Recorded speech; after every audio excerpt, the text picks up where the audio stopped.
আসসালামু আলাইকুম। প্রিয় দর্শক, অন্য মঞ্চের আলাপচারিতায় আপনাদের সকলকে আমন্ত্রণ জানাচ্ছি। তার মানে সেনাপ্রধান ওয়াকারুজ্জামান এখনো শেখ হাসিনার সঙ্গে কতটা বিশ্বস্ততার সম্পর্ক ধরে রেখেছেন বলা মুশকিল। তবে শেখ হাসিনা চাইলে যে সেনাপ্রধান ওয়াকারুজ্জামানের সঙ্গে নিয়মিত যোগাযোগ রাখতে পারেন এই কনভারসেশনে, মানে যেখানে শেখ হাসিনা নিশ্চিতভাবে বলছেন যে তাকে এক রকমের জবাবদিহিতা করেছেন গোপালগঞ্জের ঘটনার জন্য সেনাপ্রধান ওয়াকারুজ্জামান, সেই অডিও ক্লিপ থেকে এটা নিশ্চিত। বাংলাদেশের নির্বাচনের পর যখন নতুন সংসদ সদস্যরা শপথ গ্রহণ করতে যাচ্ছেন এবং তারেক রহমানের নেতৃত্বে নতুন সরকার গঠিত হতে যাচ্ছে, তখন এমন একটা ক্লিপ, অডিও ক্লিপ চ্শেখ হাসিনার কণ্ঠে সামাজিক যোগাযোগ মাধ্যমে ঘুরে বেড়াচ্ছে, যেখানে স্পষ্টতই বোঝা যায় যে ক্ষমতাচ্যুত হবার ১ বছর পরেও, মানে ২০২৫-এর মাঝামাঝি পর্যন্ত, অন্তত জুলাই আগস্ট পর্যন্ত অন্তত শেখ হাসিনার সঙ্গে নিয়মিত যোগাযোগ ছিল। শেখ হাসিনার সঙ্গে তার নিয়োগ করা সেনাপ্রধান ওয়াকারুজ্জামানের এখনো কি যোগাযোগ আছে? শেখ হাসিনা নিয়মিত ফোনে কথা বলতে পারছেন সেনাপ্রধান ওয়াকারুজ্জামানের সঙ্গে, সেনাপ্রধান ওয়াকারুজ্জামান তার ফোন ধরছেন, তাকে বিভিন্ন জবাবদিহি করছেন, এবং শেখ হাসিনা তাকে কি বিভিন্ন বিষয়ে প্রশ্ন করছেন, পরামর্শও দিচ্ছেন। এই প্রশ্নগুলো শেখ হাসিনার যে ক্লিপটি এখন ঘুরছে সেটা শুনলে খুব স্বাভাবিকভাবেই আপনাদের মাথাতেও আসবে। শেখ হাসিনা ২০২৪-এর আগস্টের পর ভারত চলে যাওয়ার পর থেকেই নেতা কর্মীদের সঙ্গে নিয়মিত যোগাযোগ রাখেন বিভিন্ন প্ল্যাটফর্মে, ফোনে, টেলিগ্রাম, সিগন্যাল, এসব প্ল্যাটফর্ম ব্যবহার করে, এবং সেখানে দলীয় ফোরামে তিনি যে খুব খোলামেলা কথাবার্তা বলেন, সেসব কথাবার্তার বিভিন্ন ক্লিপ অনেক সময় বেরিয়ে আসে।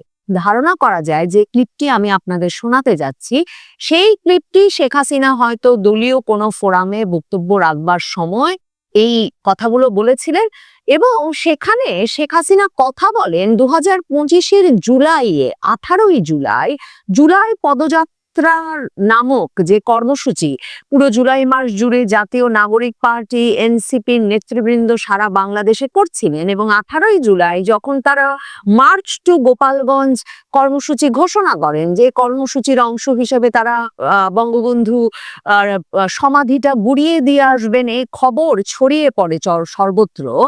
সেই সভা তারা যখন করতে যান গোপালগঞ্জে, এবং গোপালগঞ্জবাসী ব্যাপক প্রতিরোধ গড়ে তোলে, এবং এরপর সেনাবাহিনী গুলি চালিয়ে ৫ জনকে হত্যা করে। হত্যার পর যে বিপুল পরিমাণ ৬,০০০ মামলা দেওয়া হয় গোপালগঞ্জবাসীর বিরুদ্ধেই, এবং এরপর প্রায় সপ্তাহ খানেক ধরে সেনাবাহিনী, নৌবাহিনী, বিমান বাহিনী গোপালগঞ্জবাসীকে অবরুদ্ধ করে রাখে। মামলার প্রেক্ষিতে বিপুল পরিমাণ গোপালগঞ্জের মানুষকে গ্রেফতার করা হয়। শেখ হাসিনা সেই প্রসঙ্গে কথা বলছেন, এবং তিনি দলীয় নেতাকর্মীদের জানাচ্ছেন যে তিনি কথা বলেছিলেন সেনাপ্রধানের সঙ্গে, আর সেনাপ্রধান বলেছেন চাপের মুখে তাকে এসব কাজ করতে হয়েছে। এই অডিও ক্লিপটি শুনলে সেনাপ্রধান এবং শেখ হাসিনার মধ্যকার সম্পর্ক নিয়ে প্রশ্ন না উঠে পারেই না। ঠিক কি ধরনের আলাপ তারা নিয়মিত করছেন, এখনই বা সে আলাপ বন্ধ হয়ে গেছে তা ভাববার কারণ কি? শুনে আসি শেখ হাসিনা কি বলছেন, সেনাপ্রধান ওয়াকারুজ্জামানের সঙ্গে তার কি আলাপ হয়েছিল। আমি সেনাপ্রধানকে জিজ্ঞেস করেছিলাম যে আপনি এই গোপালগঞ্জে মানুষকে এভাবে হয়রানি করা বা এভাবে মামলা দিলেন কেন? জবাব দিতে পারে না, তার উপরে নাকি চাপ আছে। তো সে হলো সেনাপ্রধান, তারপরে চাপটা দিবে কে? সেটা তো প্রশ্ন। আজকে এইভাবে যে সেনাবাহিনী এইভাবে গুলি মারলো, তাদের বিরুদ্ধে কোনো ব্যবস্থা হয়নি। দেখেন, আপনাদেরকে আমি ২০২৪ সালের ৫ই আগস্ট কি হয়েছিল গণভবনে থাকা শেখ হাসিনার বিশেষ সহকারী আওয়ামী লীগের দফতর সম্পাদক বিপ্লব বড়ুয়ার সাক্ষাৎকার শুনিয়েছি। আপনাদেরকে আমি ২০২৪-এর আগস্টে শেখ হাসিনা যখন ভারত রওনা হচ্ছেন, তখন সেনাপ্রধানের সামনে বসে থাকা জাতীয় পার্টির চেয়ারপারসন জিএম কাদেরের সাক্ষাৎকার শুনিয়েছি, এবং আমার যে শেখ হাসিনার সঙ্গে সে সময় শেষ তিনি যখন বাংলাদেশ ছাড়ছেন সে সময়টায় বা গণভবন ছাড়ছেন সে সময়টায় ঘনিষ্ঠভাবে থাকা ব্যক্তিবর্গের যেসব বক্তব্য আমি সংগ্রহ করতে পেরেছি, কিংবা শেখ হাসিনা ঘনিষ্ঠ বিভিন্ন সূত্র থেকে যা জানতে পেরেছি, তাতে পরিষ্কারভাবে জানিয়েছিলাম যে জি.এম. কাদের যেমনটা বলেছেন, সেনাপ্রধান চমকে উঠেছিলেন যখন তিনি হঠাৎ করে টিভি স্ক্রলে দেখতে পান জি.এম. কাদের এবং সহ রাজনৈতিক নেতৃবৃন্দের সঙ্গে যখন সেনা ভবনে সেনাপ্রধান বসা, যে শেখ হাসিনা বাংলাদেশ ছেড়েছেন এবং তিনি হেলিকপ্টারে করে, একটা সামরিক হেলিকপ্টারে করে বাংলাদেশ ত্যাগ করেছেন। সেনাপ্রধান ওই বৈঠক থেকে একটু পরেই উঠে যান। শেখ হাসিনা ঘনিষ্ঠ ব্যক্তিবর্গের কাছে এই খবর আমি অত্যন্ত বিশ্বস্ত সূত্র মতে এবং নিশ্চিতভাবে জেনেছি যে সেনাপ্রধান ওয়াকারুজ্জামান দ্রুত তখন শেখ হাসিনাকে ফোন করে বলেন যে স্যার, আপনি আমার উপর ভরসা রাখতে পারলেন না। সে সময় সেনাপ্রধানের সঙ্গেও তার অত্যন্ত ঘনিষ্ঠ একজন উপস্থিত ছিলেন ওই কক্ষে।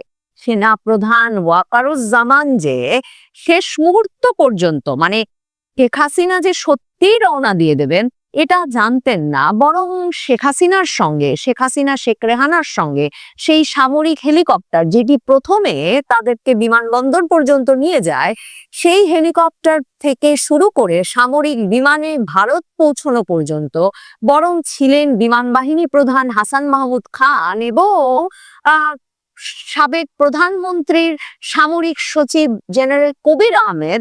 সে কথাও আমি আপনাদেরকে আগে জানিয়েছি।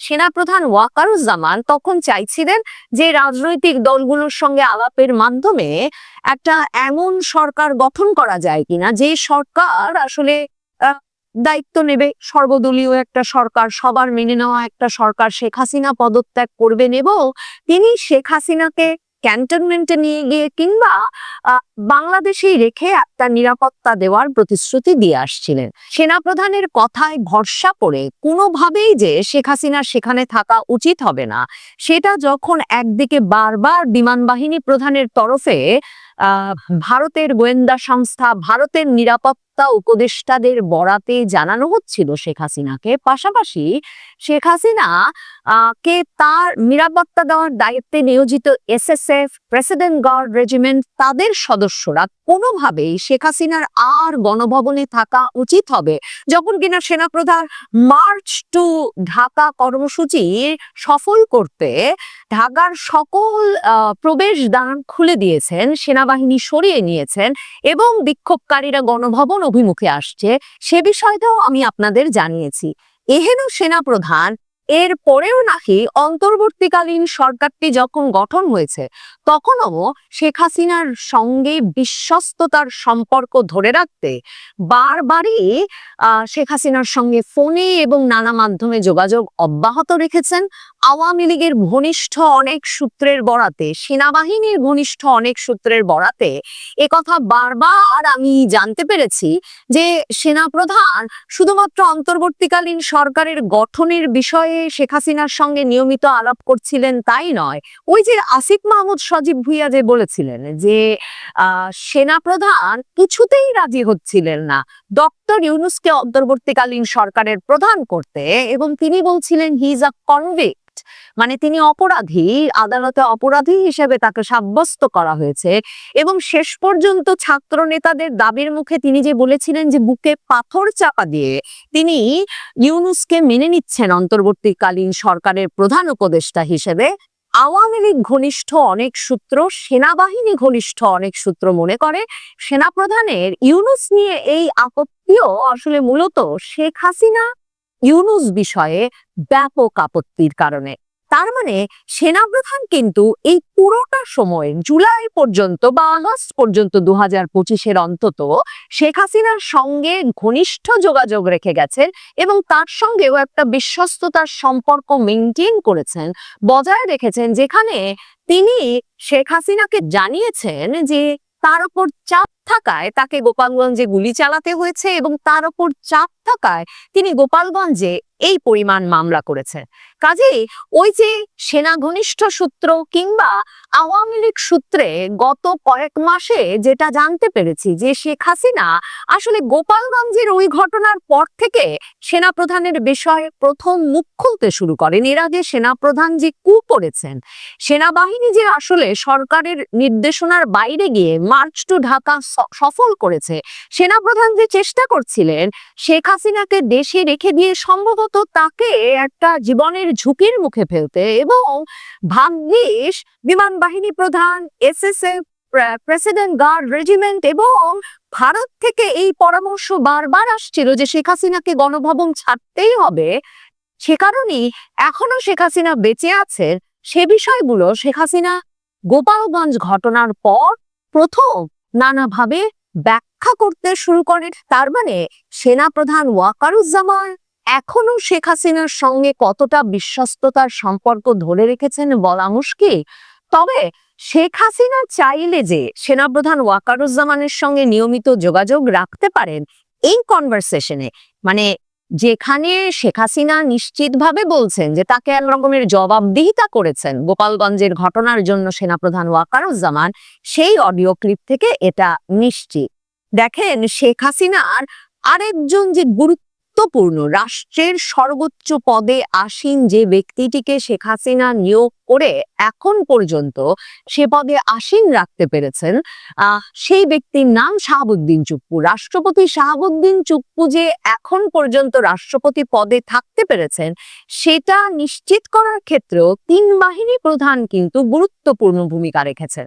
তারা সব সময় রাষ্ট্রীয় সকল কাজে অবহিত করেছেন রাষ্ট্রপতি চুপ্পুকে। তারা নিয়মিতভাবে বঙ্গভবনে গিয়ে সাক্ষাৎ করেছেন, বঙ্গভবনের রাষ্ট্রীয় সামাজিক অনুষ্ঠানে অংশ নিয়েছেন। যখন ইউনূস সহ উপদেষ্টাদের কেউ সেখানে অংশ তো নেয় নাই, বরং 2024-এর অক্টোবরে হাসনাত আব্দুল্লাহরা নেমে পড়েছিলেন 48 ঘন্টার মধ্যে রাষ্ট্রপতি চুপ্পুকে পদচ্যুত করার দাবি নিয়ে বঙ্গভবন ঘেরাও করে। সেই জায়গা থেকে এখন পর্যন্ত যে রাষ্ট্রপতি শাহাবুদ্দিন চুপ্পু টিকে যেতে পেরেছেন, তারেক রহমানের নেতৃত্বাধীন মন্ত্রিসভাকে তিনি মঙ্গলবার দিন শপথ গ্রহণ করাবেন, কারণ এখন মনে হচ্ছে বিএনপিও কিন্তু বরাবর সেদিক থেকে সেনাবাহিনীকে এবং রাষ্ট্রপতিকে একরকমের সমর্থন দিয়েছে যাতে শাহাবুদ্দিন চুপ্পুকে সরিয়ে ফেলে একটা বিপ্লবের সরকার ছাত্ররা গঠন করে ফেলতে না পারে। সেই শাহাবুদ্দিন চুপ্পু যখন নির্বাচনের তফসিল ঘোষণার দিন রয়টার্সকে সাক্ষাৎকার দিয়ে জানিয়েছিলেন যে তিনি নির্বাচনের পরেই সরে যাবেন, কারণ ইউনূস সরকার তাকে ভীষণভাবে অপমান করে গেছে এই 18 মাস ধরে, তখন শাহাবুদ্দিন চুপ্পুকে কিন্তু রয়টার্স জিজ্ঞেস করেছিল যে আপনার সঙ্গে কি শেখ হাসিনার যোগাযোগ হয়? শাহাবুদ্দিন চুপ্পু রাষ্ট্রপতি তার কোনো সরাসরি উত্তর না দিয়ে রয়টার্সকে বলেছিলেন যে তিনি রাষ্ট্রপতি পদে আসীন হওয়ার পর থেকেই নিরপেক্ষভাবে তার সাংবিধানিক দায়িত্ব পালন করে যাচ্ছেন। সেনাপ্রধান ওয়াকারুজ্জামানকে তার সঙ্গে নিয়মিত আওয়ামী লীগ সভানেত্রী শেখ হাসিনার যোগাযোগ হয় কিনা সে প্রশ্ন করবার সাংবাদিকদের সঙ্গত কারণেই, মানে দেশি বিদেশি কোনো সাংবাদিকের সঙ্গত কারণে সুযোগ হয় নাই বা হবে কিনা বলা যাচ্ছে না। তবে নিশ্চিতভাবেই শেখ হাসিনার সঙ্গে ওয়াকারুজ্জামানের দীর্ঘ সময়ের যোগাযোগের প্রমাণ শেখ হাসিনার এই অডিও ক্লিপ। এখনো যোগাযোগ আছে কিনা সে সন্দেহ নিশ্চয়ই করতে হয়, কারণ নিশ্চিতভাবে ওয়াকারুজ্জামানের ক্ষেত্রেও তিনি কিভাবে আসলে এক্সিট নেবেন, তার নিরাপত্তা কি করে নিশ্চিত হবে। তিনি হয়তো গত কমাসে বিএনপি জামাত যাকে যা সার্ভিস দিয়ে থাকুন না কেন বা ইউনূস সরকারকে তিনি যতই মানে আশকারা দিয়ে থাকুন, সমর্থন দিয়ে তাদেরকে একটা মবের রাজত্ব কায়েম করার সুযোগ দিন না কেন, কিংবা তিনি মার্চ টু ঢাকা ঘটতে দিয়ে শেখ হাসিনা সরকারের পতন ঘটাতে দিন না কেন, তিনি জানেন শেষ পর্যন্ত তার নিরাপত্তা নিশ্চিত করতে শেখ হাসিনার রাজনৈতিক শক্তি, শেখ হাসিনার কৌশল গুরুত্বপূর্ণ ভূমিকা রাখতে পারে। সেনাপ্রধান ওয়াকারুজ্জামান সম্ভবত সে কারণেই শেখ হাসিনার সঙ্গে গোপন যোগাযোগ অব্যাহত রেখেছেন। তার মানে ভাবেন এখনো সংসদ সদস্যরা শপথ নেয় নাই, তারেক রহমানের সরকারের কাছে ক্ষমতা হস্তান্তর হয় নাই। প্রধান বিরোধী দলীয় যে জোট 40% ভোট পেয়েছে, সে জোট রাজপথে নেমে পড়ছে সোমবার। মঙ্গলবারে সংসদ সদস্যদের শপথ, মঙ্গলবারে সরকারের মন্ত্রিসভার নতুন মন্ত্রিসভার শপথ গ্রহণ নির্ধারিত হয়েছে। বাংলাদেশে জামায়াতে ইসলামী এনসিপির 11 দলীয় জোট কিছুতেই যে নির্বাচনের ফলাফল মেনে নিতে পারছে না, তার প্রমাণ বৃহস্পতিবার নির্বাচনের পর শনিবার 2 দিন বাদে জামায়াতের আমির ফেসবুকে পোস্ট দিয়ে পরাজয় মেনে নিয়ে একটা গঠনমূলক বিরোধী দলের ভূমিকা পালনের যে পোস্ট দিয়েছিলেন সেটা সরিয়ে নিয়েছেন। শুধুমাত্র তাই নয়, জামায়াতের আমির ডাক্তার শফিকুর রহমান প্রতিবাদ প্রতিরোধের ডাক দিয়েছেন দেশবাসীর উদ্দেশ্যে। জামায়াতে ইসলামীর তরফে ব্যাপক ইলেকশন ইঞ্জিনিয়ারিং এর অভিযোগ আনা হচ্ছে। 12 ফেব্রুয়ারি নির্বাচনের তারিখ থেকেই জামায়াতে ইসলামী যেমন সোচ্চার, জামায়াতে ইসলামীর চাইতেও বেশি সোচ্চার এই ইলেকশন ইঞ্জিনিয়ারিং এর অভিযোগ নিয়ে জামায়াতে ইসলামীর প্রধান শরিক জাতীয় নাগরিক পার্টি এনসিপি। এর পাশাপাশি তারা সারা দেশ জুড়ে নির্বাচন পরবর্তী সহিংসতায় জামায়াতের নেতাকর্মী এবং এনসিপির নেতাকর্মীদের বাড়িঘর, ব্যবসা প্রতিষ্ঠান ভাঙচুর, অগ্নিসংযোগ, তাদের ওপর হয়রানি, হামলা, নির্যাতনের অভিযোগ আনবার পাশাপাশি ডাক্তার শফিকুর রহমান যখন ফেসবুকে পরাজয় মেনে নেওয়ার পোস্টটি সরিয়ে দিয়েছেন, তার পাশাপাশি তিনি নোয়াখালীর হাতিয়ায় ন্যাশনাল সিটিজেন পার্টিকে ভোট দেওয়ায়, মানে 3 সন্তানের জননী, তিনি এনসিপিকে ভোট দেওয়ায় তাকে ধর্ষণ করা হয়েছে, এই অভিযোগ এনেছেন তার ফেসবুক পোস্টে। এবং ডাক্তার শফিকুর রহমান বলেছেন যে নোয়াখালীর হাতিয়ায় ন্যাশনাল সিটিজেন পার্টিকে ভোট দেওয়ায় 3 সন্তানের এক জননীকে ধর্ষণের যে অভিযোগ উঠেছে তা শুনে আমি হতবাক, স্তম্ভিত। এবং তিনি বলেছেন আমাদের রাষ্ট্রীয় প্রতিষ্ঠানগুলোর মাধ্যমেই ন্যায় বিচার নিশ্চিত করতে হবে এবং আমি সাক্ষাতে বিএনপি চেয়ারম্যানকে অত্যন্ত কঠোর ভাষায় জানাবো যে তার দলের ভেতর থেকে এই ধরনের আচরণ দমনে আরো অনেক বেশি কঠোর হতে হবে। তারেক রহমান জামায়াতে ইসলামী জাতীয় নাগরিক পার্টির সঙ্গে একটা শান্তির সম্পর্ক স্থাপনে, মানে যেহেতু তার বিরোধী দলগুলো যে অশান্ত হয়ে উঠেছেন, এখনো তার বিজয় তারা মেনে নিতে পারেন নাই, সেই বিষয়টা শেষ পর্যন্ত রাজপথে বিক্ষোভ, অশান্তিতে পরিণত হয় কিনা, সংসদে তারা এসে শপথ গ্রহণ অনুষ্ঠান, মন্ত্রী পরিষদের শপথ, এসবগুলোকে মসৃণভাবে হতে দেন কিনা, সেসব নিয়ে যে অস্বস্তি সেটা তারেক রহমানের মনেও আছে। এবং তারেক রহমান আজকে সন্ধ্যায় শফিকুর রহমান এবং নাহিদ ইসলাম এই দুজনের বাড়িতে যাবেন এবং গিয়ে সৌজন্য সাক্ষাৎ করবেন। কিন্তু শফিকুর রহমান তার আগে এমন একটা গুরুতর অভিযোগ ফেসবুক পোস্টে এনেছেন। শুধু তাই নয়, তিনি রীতিমতো বলেছেন যে দেশের বিভিন্ন জায়গা থেকে ভাই বোনদের ওপর বিশেষ দলের যে উচ্ছৃঙ্খল আচরণ, হামলা, ভাঙচুর, অগ্নিসংযোগ, এমনকি 11 দলের প্রতীককে ভোট দেওয়াকে কেন্দ্র করে নারীদের শ্লীলতাহানির মতো বেদনাদায়ক ঘটনার খবর দেশের বিভিন্ন প্রান্ত থেকে আসছে। কাজেই এটাকে প্রতিরোধ করতে হবে, প্রতিবাদ করতে হবে। দেশবাসীর প্রতি তিনি এই আহ্বান জানিয়েছেন। ডাক্তার শফিকুর রহমান কি এই আহ্বান শুধু ফেসবুকে জানিয়েছেন? জামায়াতে ইসলামীর তরফে 30টি সংসদীয় আসনের ভোটের ফলাফল পুনর্গণনা দাবি জানানো হয়েছে এবং 30টি আসন তারা চিহ্নিত করে ভোট কারচুপির অভিযোগ নিয়ে ইসির কাছে হাজির হয়েছে রোববার।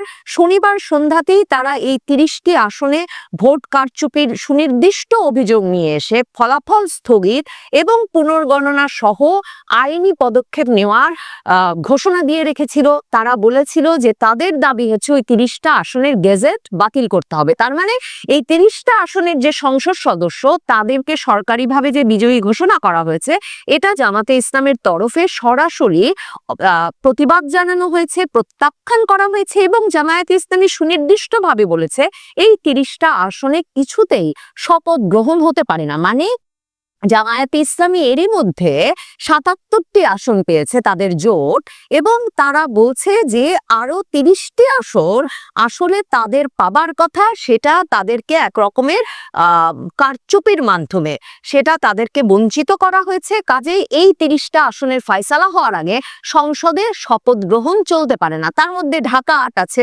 মির্জা আব্বাস নাসিরউদ্দিন পাটোয়ারি, ঢাকারই ৩টা আসন আছে, মামুনুল হক ববি হাজ্জাজের আসনটা আছে, এছাড়া এই ৩০টা আসনকে নিয়ে যে তারা একটা দীর্ঘ পথ পাড়ি দিতে এখন প্রস্তুত হয়েছে তার প্রমাণ সন্ধ্যাবেলা ৩০টা আসনের বিষয়ে অভিযোগ তুলল জামায়াতে ইসলামী। পরদিন মানে সেদিনই মাঝরাতে জামায়াত আমির পরাজয় মেনে নেওয়ার পোস্ট তুলে দিলেন, এবং এখন রোববার দিন জামায়াতে ইসলামী তাদের জোটের নেতৃবৃন্দকে নিয়ে নির্বাচন কমিশনে গিয়ে হাজির হয়েছে প্রমাণাদি সহ, এবং এই দাবি সহ যে এই ৩০টি আসনের ফলাফল স্থগিত করতে হবে, শপথ গ্রহণ স্থগিত করতে হবে। শুধু তাই নয়, যে রাজপথে বিক্ষোভের তারা নাম দেবেন বলে গত দুদিন ধরে জামায়াতে ইসলামী এবং জামায়াতে ইসলামীর প্রধান জোট শরিক এনসিপি ঘোষণা দিয়ে আসছিলেন, এখন তারা বলছেন তারা নির্বাচনী সহিংসতা বন্ধে সারা দেশে বিক্ষোভ করবেন। ১১ দলীয় জোট একত্র হয়ে এই ঘোষণা দিয়েছেন, এবং হামিদুর রহমান আজাদ জামায়াতে ইসলামীর নেতা তারা বলেছেন যে নির্বাচনের পর থেকে জামায়াতের নেতৃত্বাধীন ১১ দলের নেতাকর্মীদের বাড়িঘরে হামলা হচ্ছে। এই বিষয়েও আমরা কমিশনকে জানিয়েছি। এসব হামলার প্রতিবাদে ঢাকার বায়তুল মোকাররম থেকে বিক্ষোভ মিছিল বের করবে ১১ দলীয় জোট। তার মানে ভাবেন, এখনো সংসদ সদস্যরা শপথ নেয় নাই, তারেক রহমানের সরকারের কাছে ক্ষমতা হস্তান্তর হয় নাই। প্রধান বিরোধী দলীয় যে জোট ৪০% ভোট পেয়েছে, সে জোট রাজপথে নেমে পড়ছে সোমবার। মঙ্গলবারে সংসদ সদস্যদের শপথ, মঙ্গলবারে সরকারের মন্ত্রিসভার নতুন মন্ত্রিসভার শপথ গ্রহণ নির্ধারিত হয়েছে। তারেক রহমানের জন্য কিংবা এই পুরো শপথ প্রক্রিয়া, ক্ষমতা হস্তান্তর প্রক্রিয়ার আগে এই পুরো পরিবেশটাকে যে অস্বস্তিকর বলতেই হবে তা বলা বাহুল্য। জামায়াতে ইসলামীর সকল প্রতিক্রিয়ায় স্পষ্ট যে তারা যে অত্যন্ত আত্মবিশ্বাসের সঙ্গে বলে আসছিল যে তারাই সরকার গঠন করবে। এমনকি মনে থাকবে আপনাদের ১২ তারিখ ভোট গ্রহণ শেষে বিকালবেলা জামায়াতে ইসলামীর আমির ফেসবুকে পোস্ট দিয়ে বলেছেন যে বিজয় ঘোষণার পর আমরা কোনো মিছিল করব না, স্লোগান করব না, আমরা সেজদায় করব, আমরা শুকরানা আদায় করব আল্লাহর কাছে। মানে জামায়াতে ইসলামী বিজয়ের পর কি করতে হবে তাদের আমির সে ঘোষণা দিয়ে দিয়েছিলেন। জামায়াতে ইসলামীর শরিক এনসিপির নেতা নাহিদ ইসলাম ভোট দিয়ে সংবাদ মাধ্যমের সামনে বললেন আমরা ক্ষমতায় যাওয়ার দ্বার প্রান্তে আছি, এবং এরপর খলাখলে এত ভালো ফলাফল করবার পর যেটা জামায়াতের আমির কিন্তু তার ফেসবুক পোস্টে লিখেছিলেন, দুদিন বাদে যে পোস্টে তিনি পরাজয় মেনে নিতে আহ্বান জানিয়েছিলেন, গঠনমূলক বিরোধী দলের ভূমিকা পালনের কথা বলেছিলেন, যে পোস্টটা তিনি রিমুভ করেছেন, সেখানে তিনি বলেছেন যে তারা ৪ গুণ বেশি প্রতিনিধিত্ব নিশ্চিত করেছেন জামায়াতের আগের ইতিহাসের চাইতে। এবারের সংসদে ৪০% ভোট তারা তাদের কাছে নিয়েছেন, ৫৪% পেয়েছে বিএনপি। কাজেই বিএনপিকে ৪০% ভোটের জামায়াতে ইসলামীকে অবশ্যই গুরুত্বের সঙ্গে বিরোধী দল হিসেবে বিবেচনা করে যে কোনো সিদ্ধান্ত নিতে হবে, তাদের পক্ষে একক সিদ্ধান্ত গ্রহণ সম্ভব হবে না। সেসব বলছেন বটে, কিন্তু মেনে যে নিতে পারছেন না। তার কারণ কি এই যে জামায়াতে ইসলামীর কাছে যে সব তথ্য ছিল, তাদের যে প্রস্তুতি ছিল, তাতে তারা সত্যিই ভেবেছিলেন যে তারাই ক্ষমতায় যাচ্ছেন। বাংলাদেশের অনেক গোয়েন্দা সূত্র থেকে মানে যেসব প্রেডিকশন বা ভবিষ্যৎবাণী বেরিয়েছিল, তার মধ্যেও কিন্তু জামায়াতে ইসলামী মানে ২০০টি আসনে নিশ্চিত করেছে, এমনকি ভোটার স্থানান্তরের মাধ্যমে, বিশেষ করে ঢাকার ২০টি আসনে ভোটার স্থানান্তরের মাধ্যমে তারা নিশ্চিত করেছে বিজয়। সেই খবর কিন্তু বাংলাদেশের গোয়েন্দা সংস্থাগুলোর কাছে ছিল।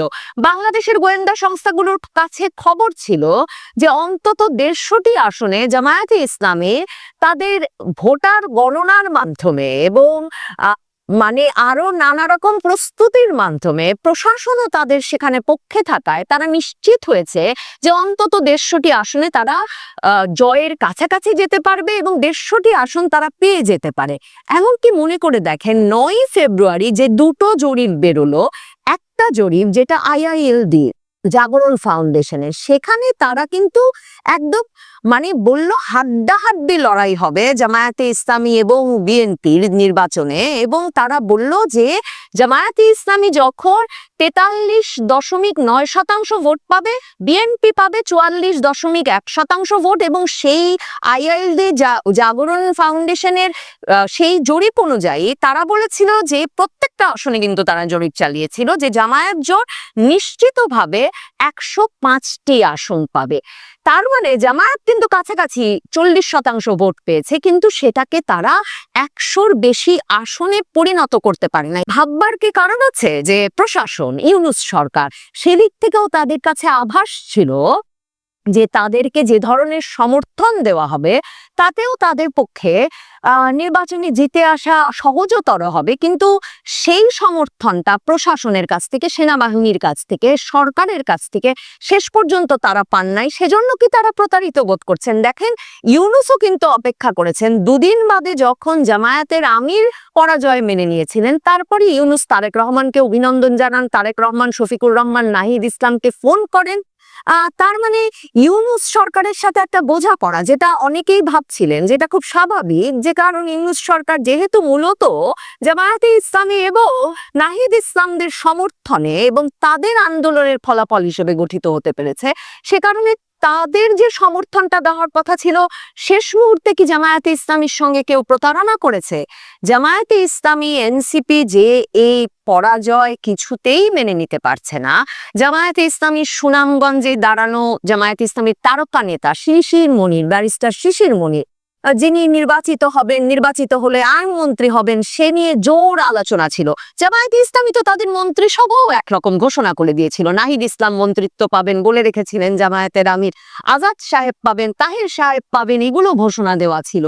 তো সেই শিশির মনির ফেসবুকে স্ট্যাটাস দিয়ে জানালেন যে জামায়াতে ইসলামীর একটি ছায়া মন্ত্রিসভা গঠন করতে যাচ্ছে, এবং তারপরেই এনসিপি নির্বাচন পরিচালনা কমিটির যিনি প্রধান মুখপাত্র আসিফ মাহমুদ সজীব ভুইয়া, তিনিও সংবাদ মাধ্যমের সামনে এই ঘোষণা দিয়েছেন যে খুব শিগগিরই তারা একটা ছায়া মন্ত্রিসভা গঠন করতে যাবে। তার মানে জামায়াতে ইসলামী ছায়া মন্ত্রিসভা গুরুত্বপূর্ণ, ছায়া মন্ত্রিসভা গণতন্ত্রের একটা মানে গুরুত্বপূর্ণ ভূমিকা রাখে।